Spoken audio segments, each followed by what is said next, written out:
Well, it's that time of year where people are making resolutions.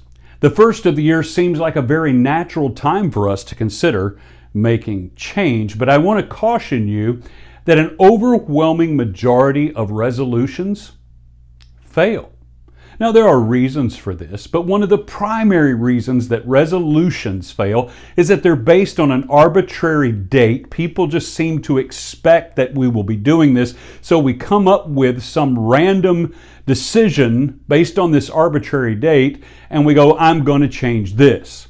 That's a very poor foundation for making successful and sustainable change. Here's something else that you need to realize is that in order to make a successful and sustainable change, you need to have a plan. There needs to be a process that you're willing to embrace and engage in. You need to be willing to accept the responsibility for this change. It can't just be, hey, everybody's making these resolutions, I'll make one. That's why they fail. If there is a need for successful and sustainable change in your life, then you need to think it through.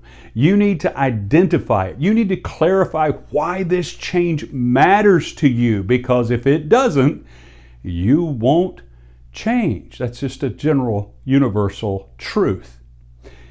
If you want to see successful and sustainable change, you're going to have to understand that it's a commitment to a process over time. And as you engage in that process, take time to celebrate the progress you're making, because that will help you stay motivated to stay engaged.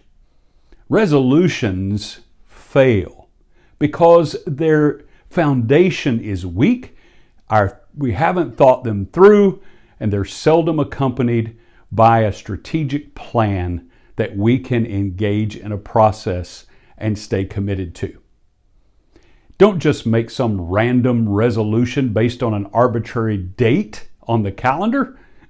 If you want successful and sustainable change, then it needs to matter to you personally. It needs to be meaningful.